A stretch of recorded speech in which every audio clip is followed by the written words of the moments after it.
O que devemos fazer para sermos salvos? Segundo o profeta Cacu Felipe.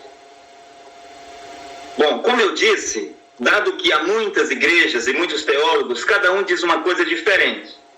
Mas para mim ser breve na minha resposta, eu gostaria de dizer que a Bíblia responde essa questão. As pessoas que não leem a Bíblia pelos binóculos de um profeta, eles leem a Bíblia pelos binóculos da sua igreja, ou da sua teologia, ou da sua própria compreensão. Porque a pessoa vai ler a Bíblia e ele cria uma teologia para ele mesmo, como eu penso que é o caso do senhor Fábio Sabino, que lê e interpreta da sua própria maneira. A teologia dele é diferente da teologia das igrejas. Mas veja que a salvação é um profeta. É por isso que o Senhor Jesus Cristo disse que Jesus, né? Eu sou o caminho, eu sou a verdade, eu sou a vida. E ninguém vem ao Pai a não ser por mim.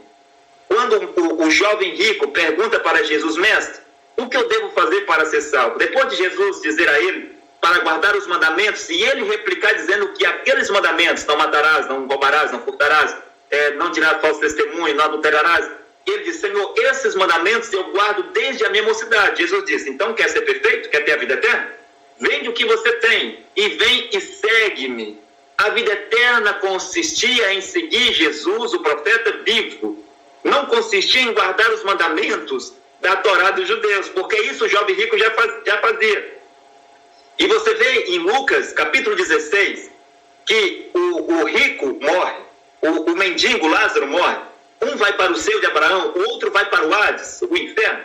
E lá do Hades, o rico diz, pai Abraão, envia mensageiros para a terra para que os meus irmãos não venham para esse lugar de tormento. Abraão disse, não, lá na terra eles têm Moisés e os profetas. A salvação consiste no quê? Em crer em Moisés. Lá no tempo desse jovem, desse rico, né? No tempo dele, era o tempo de Moisés.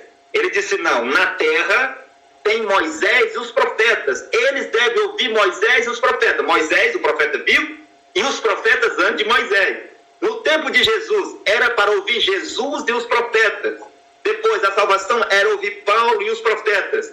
E ele disse, não, Senhor, pai Abraão, envia mensageiros, porque eles não podem vir para esse lugar de tormento. Abraão diz, se eles não escutar, se eles não ouvir os vivos, um profeta vivo no meio deles, como que eles vão acreditar se um morto aparecer para eles? Como é que Deus fala à humanidade? É por meio dos profetas mortos da Bíblia? Se Abraão aparecer para você, você vai sair correndo. Agora, Deus não envia profetas mortos. Deus não ressuscita um profeta para pregar sobre a terra. Deus dá a sua mensagem por meio de um profeta vivo. Abraão diz, na terra tem Moisés e os profetas. Hoje, aqui na terra, no nosso tempo, tem Cacu Felipe e os profetas. Cacu Felipe, o profeta vivo, e os profetas antes de Cacu Felipe. William Branham, William Seymour, John Wesley, Lutero, John Wycliffe, John Hus. Os livros desses profetas, a mensagem dos profetas. Sim, o profeta vivo e os profetas que já não estão mais vivos. Mas quero dizer outra coisa. Perguntaram a Jesus, mestre, no que consiste a vida eterna? Ou seja, no que consiste a salvação? Jesus Cristo responde, a vida eterna é esta, que reconheça o único Deus verdadeiro. João 17,3. A vida eterna é esta, que reconheça a ti como o único Deus verdadeiro e aquele que tu enviaste. Naquela ocasião, quem era o enviado? Não era Noé, não era Moisés, não era João Batista, era Jesus. Aquele que tu enviaste, o teu filho Jesus. Então lá, senhor Raul, no tempo de Jesus, a vida eterna consistia em duas coisas. Primeiro, reconhecer Jeová como o único e verdadeiro Deus e aquele que Jeová enviou, que era o seu filho Jesus. Se os judeus dissessem, como disseram, os fariseus diziam, nós só cremos em Moisés. Senhor Raul, eu penso que em João capítulo 9, versículo 28 e 29, os fariseus e saduceus diziam que eram discípulos de Moisés. 800 anos depois de Moisés, no tempo de Jesus, ele dizia, você, aquele homem que tinha sido curado por Jesus, você é discípulo desse Jesus. Nós somos discípulos de Moisés. Está escrito também em Atos dos Apóstolos que em todos os lugares haviam aqueles que pregavam Moisés. Ora, o tempo do Atos dos Apóstolos não tinha que pregar a mensagem dos apóstolos? Como que havia homens que pregavam Moisés, pregavam a mensagem de Moisés? Eram os filhos do diabo pregando profetas mortos. Enquanto que o Cornélio tinha que pregar a mensagem de Pedro, um profeta vivo. O carcereiro de Filipós tinha que pregar a mensagem de Paulo, um profeta vivo. Os 12 apóstolos, os 70 discípulos, tinham que pregar a mensagem de Jesus, um profeta vivo. Mas os filhos do diabo, os fariseus e saduceus, de acordo com João 9, versículo 28 e 29, dizia que não, eles eram discípulos de Moisés, e em Atos dos Apóstolos diz que em todos os lugares haviam aqueles que pregavam Moisés. Você vê? Aqui no nosso tempo, senhor Raul, há aqueles que pregam Jesus de Nazaré. Aqui no nosso tempo, há aqueles que pregam Maomé. Maomé que morreu no ano 632. Jesus de Nazaré que saiu de cena no ano 33. Aqui no nosso tempo, há aqueles que pregam Paulo.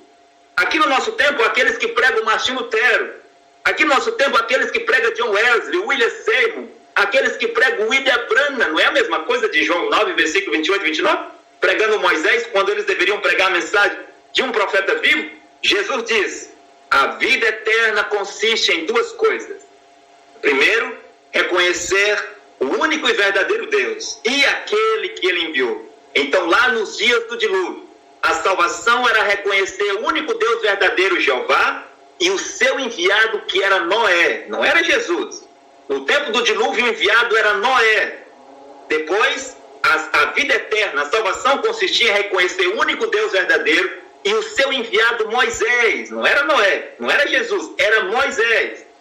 No tempo da deportação para a Babilônia, a vida eterna consistia em reconhecer o único Deus verdadeiro e o seu enviado, que era Jeremias. Não era Moisés, não era Noé, não era Jesus, era Jeremias. Agora, no ano 33, sim, tinham que reconhecer o único Deus verdadeiro e o seu enviado, que era Jesus.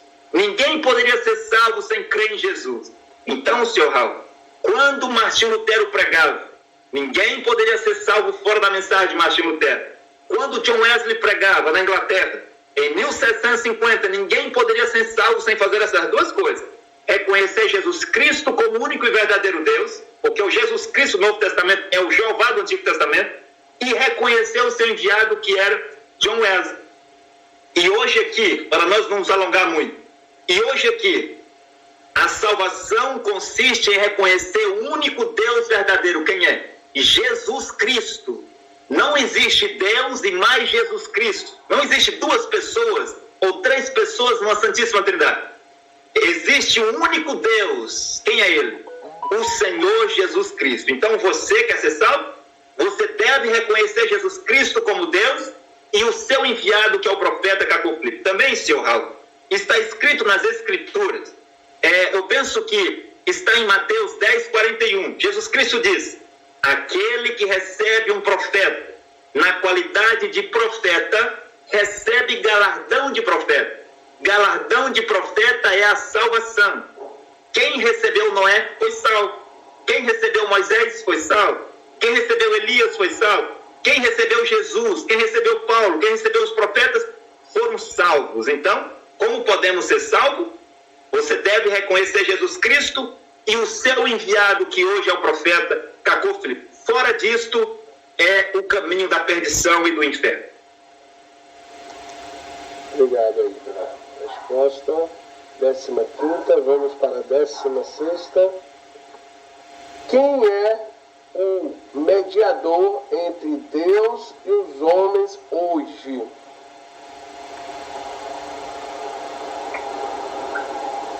Bom, o mediador entre Deus e os homens sempre é um profeta vivo.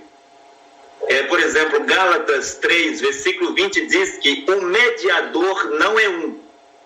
Diz que Deus é um, mas o mediador não é um. Mas logo em 1 Timóteo, capítulo 2, versículos 5 e 6, Paulo vai dizer: só há um Deus, e só há um mediador entre Deus e os homens, o homem Cristo Jesus. Então Paulo está a dizer que o mediador é um, né? O mediador entre Deus e os homens é um, o homem Cristo Jesus. Mas se eu perguntar a qualquer teólogo, onde é que está o homem Cristo Jesus hoje, para ele ser o mediador entre Deus e os homens? Eles não sabem responder. Eles vão arrudear, eles vão embromar e vão cuspir alguma teologia, né? Senhor Raul, me permita dizer isso. Os teólogos, eles são como serpentes. E observe as serpentes, senhor Raul. Primeiro, que as serpentes são surdas. As serpentes não têm ouvidos para ouvir um profeta. É por isso que Jesus dizia: aquele que tem ouvido para ouvir, ouça. Aquele que tem ouvido para ouvir, ouça. Por que os fariseus não ouviam? Por que os saduceus não ouviam? Porque Jesus disse que eles eram raça de cobras, raça de víboras. Eles eram serpentes. As serpentes não têm ouvido, as serpentes não escutam. É por isso que João Batista diz: vocês são raça de víboras. Por que ele disse isso? Porque eles são filhos de Caim. A raça, as cobras, as serpentes não escutam. E também, senhor Raul, as serpentes, elas têm línguas bifurcadas. Os teólogos são como serpente com as suas línguas bifurcadas. Com a ponta da sua língua, eles pregam a palavra de Deus, que é a Bíblia. Com a outra ponta da sua língua, eles cospem veneno, interpretação para o povo. Então, com a ponta da língua, lê a Bíblia, pregam a Bíblia. Com a outra ponta da sua língua, eles cospem veneno, que é teologia. E Jesus diz: vocês devem ficar longe do fermento dos fariseus. O fermento dos fariseus era o quê? Eram as doutrinas. Eram as doutrinas dos fariseus, a teologia dos fariseus. Jesus disse que um pouco só de fermento, um pouco só de falsa doutrina, estraga toda a massa, contamina toda a massa. Um pouco só. Uma igreja que tem uma falsa doutrina, todo o resto está estragado. Uma igreja que o pastor é falso, todo o resto está estragado. Uma igreja que foi fundada por um sacerdote, todo o resto é falso. Então, vamos voltar para a questão. Paulo disse que o mediador entre Deus e os homens é um. O homem. Hoje Jesus não é homem, ou é homem? Se é homem, ele está onde? Se Jesus é um homem e está sobre a terra, onde é que está o seu endereço? Eu quero visitá-lo, quero conhecê-lo como Maria Madalena. Ele tem um telefone que eu possa ligar para ele, tem uma página no Facebook para me falar com Jesus, porque Cacô Felipe tem. Mesmo William Branham, no seu tempo, as pessoas tinham o telefone de William Branham. As pessoas tinham o endereço de William Seymour. As pessoas tinham o endereço de Lutero. As pessoas tinham o endereço de John Wesley. Mas onde é que está esse Jesus que tanto se fala que ninguém sabe onde é que ele está, dado que ele é homem? Porque as pessoas dizem que o mediador é Jesus. E Paulo diz que o mediador é o homem, Cristo Jesus. Eu já disse que Cristo é ungido. E Jesus, ele se manifesta em um profeta. E Jesus diz: um pouco mais, e o mundo não me verá mais, mas vós me vereis, porque eu estarei convosco e em vós até a consumação dos séculos. Logo depois de Jesus, Cornélio conseguiria ver Jesus Cristo em Pedro. O carcereiro conseguia ver Jesus Cristo em Paulo. E Jesus Cristo ele mesmo poderia aparecer de muitas maneiras, de diferentes formas. Está escrito que ele apareceu para as mulheres no sepulcro e elas não o conheceram. Ele apareceu para os seus discípulos a caminho de Emaús, eles não o conheceram. Ele apareceu de muitas maneiras para os seus discípulos e eles não o conheceram. Porque Jesus pode ter muitas aparências, muitas formas. E uma das aparências de Jesus é ele vir em um corpo humano e um profeta. E Jesus Cristo diz, em João 10, as minhas ovelhas ouvirão a minha voz. Não o seu vestuário, não a sua aparência, mas a sua voz. Quando Pedro falava, os filhos de Deus reconheciam a voz do bom pastor em Pedro, a voz do bom pastor em Paulo, a voz do bom pastor em Martinho Lutero. Eles sabiam que era Jesus Cristo que estava falando para eles.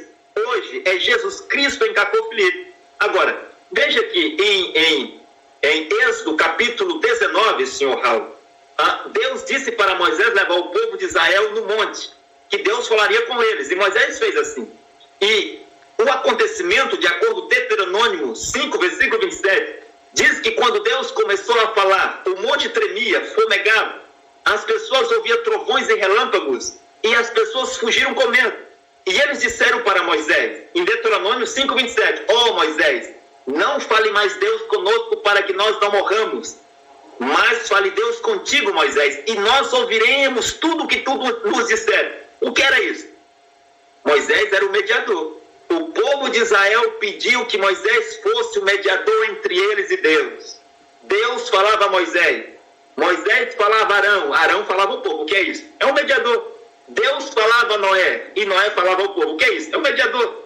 Deus falava a Isaías. Ou não era? Deus falava a Isaías. E Isaías falava ao povo. Deus falava a Jeremias. E Jeremias falava ao povo. Deus falava a Paulo. E Paulo falava ao povo. Deus não falava com Timóteo. Eu desafio os teólogos a mostrar quando foi que Deus falou diretamente com Timóteo. com Tito, com Silvano.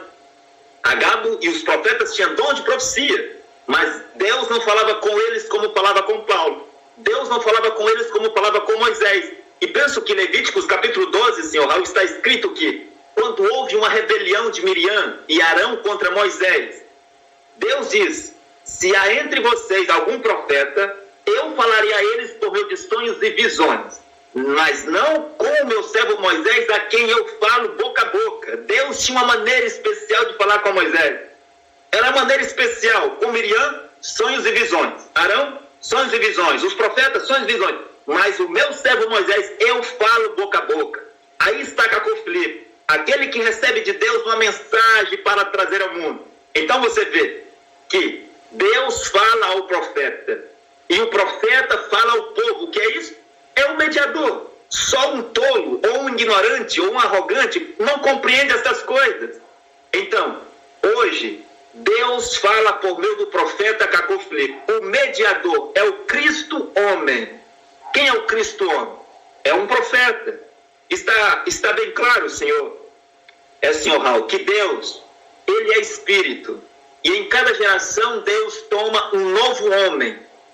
E Deus se infla neste homem, nesse corpo, para falar à humanidade.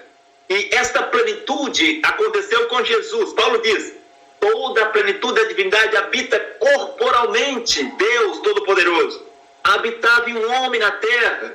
Mas depois esse Espírito que desce em Atos dos Apóstolos, capítulo 2, ele foi habitar nos apóstolos. Depois ele foi habitar em Paulo. Depois foi habitar em Irineu. Foi habitar em tal profeta. E hoje esse mesmo Espírito que é Deus habita no profeta Cacofilipe.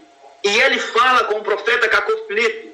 E o profeta fala ao povo. Então o mediador entre Deus e os homens é um só em cada tempo. E é o profeta vivo.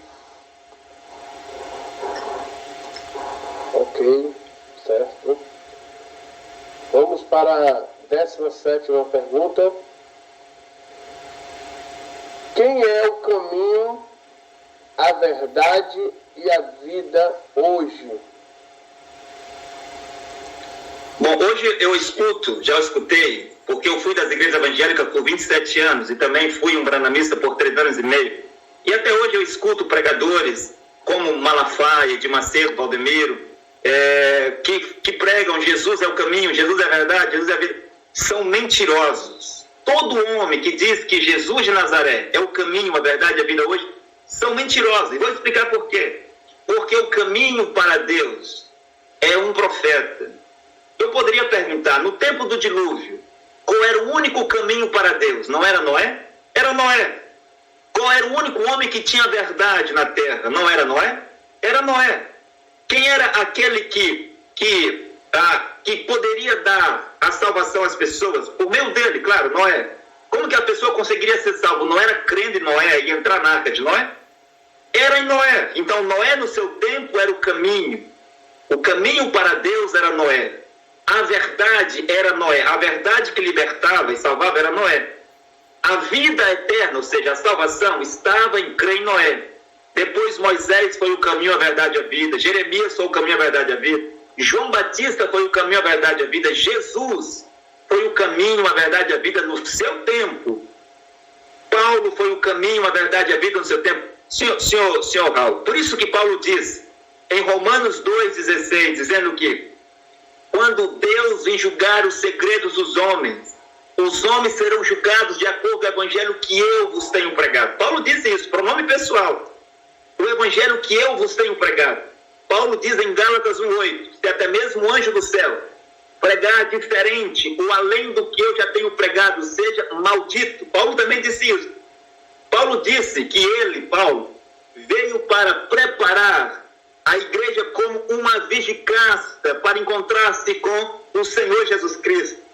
E Paulo disse na sua primeira carta de Coríntios, capítulo 15, versículo 1 em diante, Paulo disse que as pessoas do seu tempo foram salvos segundo o evangelho que ele, Paulo, pregou.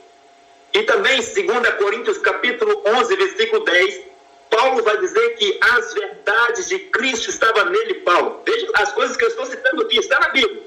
E Paulo disse em 1 carta de Coríntios, capítulo 3, que ele, como um sábio arquiteto, colocava o fundamento. De acordo à graça que eu tenho recebido, eu, como um sábio arquiteto, coloco o fundamento. Eu pus o fundamento. Mas Paulo já tinha falado sobre um fundamento de Efésios 2:20. Vós foste edificados sobre o fundamento dos apóstolos e dos profetas. E qual é esse outro fundamento que Paulo veio colocar? Porque Paulo havia entendido que agora ele era o caminho, ele era a verdade e ele era a vida. Então o caminho, a verdade e a vida sempre há um profeta. Por quê, senhor Raul? É muito simples. Como eu disse, Deus Todo-Poderoso está nesse profeta. O Senhor Jesus Cristo está nesse profeta. Não é ele o homem, que é o caminho, a verdade e a vida. É porque o Senhor Jesus Cristo está nele. E é por isso que ele é o caminho. Ele tem a verdade. E ele tem as palavras de vida eterna. Fazer uma pergunta para o senhor, licença. Posso fazer uma pergunta? Abraão. Vamos primeiro. Abraão, na época dele, também foi um profeta, porque só existia ele, né? Como patriarca, né? E depois ele recebeu o nome de Abraão com 2 As, né? Assim como Jacó também recebeu o nome de Israel. Então vamos lá para Abraão. Abraão também foi um profeta no tempo dele, porque não tinha outro. Tinha outro no tempo de Abraão? Existia outro? A gente não conhece. No tempo de Noé só existia Noé. Na época de Matusalém só tinha Matusalém. Mas na época de Abraão só tinha Abraão, porque se não fosse Abraão, ninguém vinha de Ur dos Caldeus para Canaã. Então Abraão, né, tem o seu valor, né? Também. Sim, né? Abraão era um profeta. E quando você vê na Bíblia, em Gênesis, está escrito que Abraão foi para o Egito. E lá o rei Abimeleque engraça-se da sua esposa Sara, porque Abraão mentiu que ela não era a sua esposa, mas sua irmã. E quando Abimeleque leva ela para o palácio, Deus aparece para Abimeleque um sonho e diz: o que fizeste, Abimeleque? Por que tomaste a esposa do meu servo Abraão? E Abimeleque se justifica dizendo que ele não sabia, que era Abraão quem tinha mentido para ele, dizendo que Sara era sua irmã. E Deus diz: ai de ti, Abimeleque, se Abraão não orar por ti, porque ele, Abraão, é o meu profeta. E como eu estava dizendo lá atrás, que os profetas têm o seu chamado e as suas comissões, Abraão teve o seu chamado. E ele disse que o Senhor Deus Todo-Poderoso havia lhe aparecido quando ele estava ainda no meio dos seus parentes, em Ur dos Caldeus, e disse para ele deixar os seus parentes e ir para uma terra desconhecida. Aí estava o chamado de Abraão. E mesmo Lucas 13, versículo 28, diz que Abraão, Isaque e Jacó eram profetas de Deus. Mesmo José no Egito, ele era um profeta de Deus. Quem é o caminho, a verdade e a vida hoje? Quem é o caminho, a verdade e a vida hoje? O senhor já respondeu essa, não já? Ou quer complementar? Exato, eu respondi, acabei de responder. Tá. Então vamos para a 18ª. Como deve ser o batismo nas águas hoje? Ok, em primeiro lugar, é preciso dizer que um batismo é trazido por um profeta. Só um profeta mensageiro pode trazer um novo batismo. E a Bíblia diz que Moisés trouxe um batismo, o batismo do Mar Vermelho. E mais tarde, o profeta Josué também trouxe um batismo, o batismo do Jordão. Elias trouxe um batismo, que era atravessar o Jordão. Aquilo também era um batismo. Mesmo Noé trouxe um batismo, que era o dilúvio. E também Eliseu, o profeta após Elias, ele atravessando o Jordão de volta para encontrar com o filho dos profetas, aquilo também tipificava um batismo, né? E também Eliseu mostrou um batismo da restituição, mandando Naamã mergulhar 7 vezes no Jordão, que significava o batismo da restituição, que aqueles que vão ler a mensagem do profeta Caco Filipe poderão entender bem isso. Então, no Novo Testamento, ou na transição do Velho para o Novo, você vê João Batista. E João Batista começou a pregar e a batizar. E penso que em João capítulo 1, alguns mensageiros vieram até João para perguntar: tu és o profeta? Ele disse: não sou. Porque eles estavam esperando um profeta, ou o profeta, que Moisés havia prometido em Deuteronômio 18:18. Então eles vieram para perguntar: és tu o profeta? João Batista disse: não sou. És tu Elias? Ele diz: eu não sou. És tu o Messias? Ele diz: eu não sou. E ele diz, se tu não és o Messias, se tu não és o Cristo, se tu não és o profeta, por que tu batiza? E João Batista disse que ele era aquele que Isaías havia falado, né? Em Isaías 40, versículo 3. Então a pergunta dos judeus é, se tu não és um profeta, por que tu batiza? Porque os judeus, Sr. Raul, sabem que só um profeta pode trazer um batismo. E João Batista trouxe o seu batismo para arrependimento dos pecados. Mas logo que Jesus começou seu ministério, a Bíblia diz que ele também estabeleceu um outro batismo que era diferente do de João Batista. E os seus apóstolos batizavam. E as pessoas vieram perguntar, por que os teus apóstolos batizam mais do que os de João Batista? Fizeram essa pergunta para Jesus. Os apóstolos de Jesus batizavam mais do que os de João Batista. E mais tarde, você vê em Atos capítulo 2, versículo 38, que Pedro manda aquela multidão que estava ouvindo ele tomar o batismo nas águas para perdão dos pecados. Pedro diz, quando foi feita a pergunta, varões e irmãos, o que nós faremos? Pedro responde, diz, e Pedro, cheio do Espírito Santo, diz, varões e irmãos, arrependei-vos e cada um de vós seja batizado em nome de Jesus Cristo para perdão dos pecados e recebereis o dom do Espírito Santo. João Batista havia batizado para arrependimento. Agora Pedro está a falar sobre um batismo para perdão dos pecados por causa do sacrifício do Senhor Jesus Cristo. Em Atos capítulo 19, está escrito que Paulo encontra alguns discípulos de João Batista e Paulo pergunta, em qual batismo fostes batizados? Eles respondem que tinham sido batizados com o batismo de João. Paulo diz, sim, mas João também falou que viria um após ele e este é Jesus. E Paulo mandou que fossem rebatizados novamente em nome do Senhor Jesus Cristo. Então, cada profeta traz uma mensagem e essa mensagem tem um batismo, porque é pelo batismo que se entra na mensagem desse profeta. Era pelo batismo que se entrava na mensagem de João Batista, era pelo batismo que se entrava na mensagem de Jesus, era pelo batismo que se entrava na mensagem de Paulo, e Apolo, que era um dos discípulos de João Batista, foi rebatizado por Paulo, junto com outro discípulo de João Batista, e passou a ser discípulo de Paulo. Então, se um homem hoje traz um batismo diferente, você deve perguntar, quem és tu para trazer um batismo? Tu és um profeta? Porque só um profeta pode estabelecer um batismo. E se um homem aparece para fazer um batismo que já existe, este homem é um falso profeta. Porque um homem não pode trazer um batismo, a não ser que este homem não tenha a revelação do batismo. Mas se ele tiver, e ele traz um antigo batismo, isso não está correto. Então, hoje o batismo, Sr. Raul, deve ser em águas correntes, aonde há peixe, aonde há vida. A face daquele que vai ser batizado deve estar em direção leste, em direção a Israel. E antes do batismo, aquele que vai ser batizado deve confessar os seus pecados. Como diz em Mateus capítulo 3, né, versículos 5 e 6, e como diz em Marcos capítulo 1, que eles, os judeus, iam até João Batista para serem batizados por ele no Jordão, confessando os seus pecados. Então, Mateus capítulo 3 e Marcos capítulo 1 diz que antes do batismo eles confessavam os seus pecados. Mas hoje nas igrejas católicas, nas igrejas protestantes, evangélicas, branamistas, as pessoas não confessam os seus pecados. Quero dar um exemplo, senhor Raul. Imagine um homem que cometeu adultério contra a sua esposa.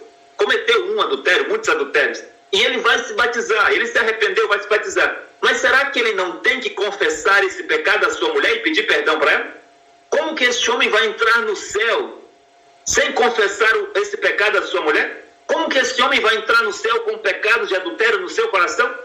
E a Bíblia diz que eles iam até João Batista para serem batizados por ele no Jordão, confessando os seus pecados. Então hoje o batismo, ele é feito em nome do Senhor Jesus Cristo, em águas correntes aonde há peixe. A face dele deve estar em direção leste, que é o nascer do sol, que é Israel. Ele confessa os seus pecados passados para aquele que vai o batizar, como fazia com João Batista, né? Então, o batizador deve ser um homem digno, um homem que não tenha se aproximado da sua mulher pelo menos um dia antes para ter relação sexual com ela. Ele deve se guardar disso, porque é um momento sagrado.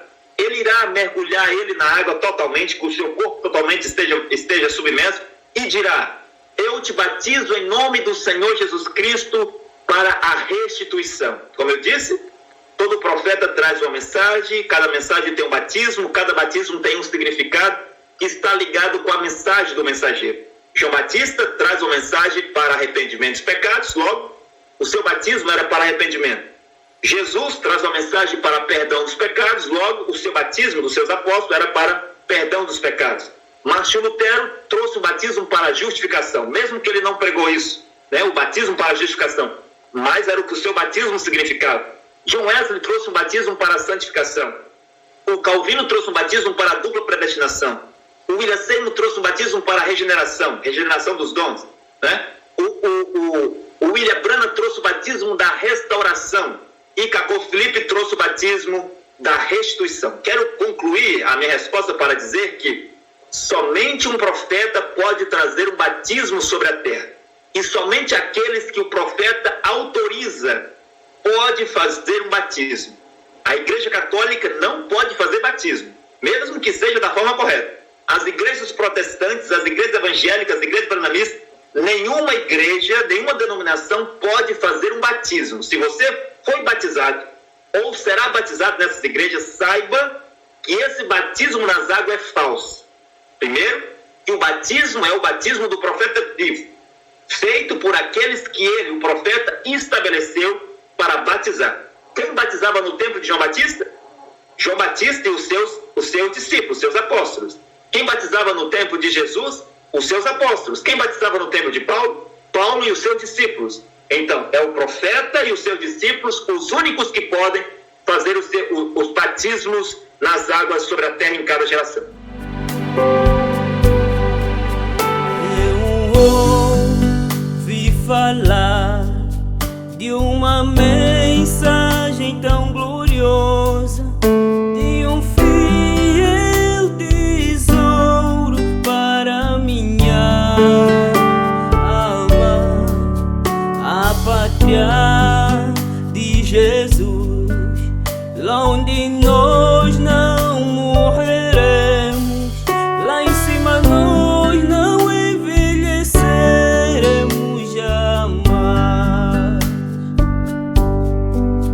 Eu ouvi falar de um profeta tão glorioso, de um fiel tesouro para minha alma, a pátria de Jesus, lá onde nós não morreremos, lá em cima nós não envelheceremos jamais,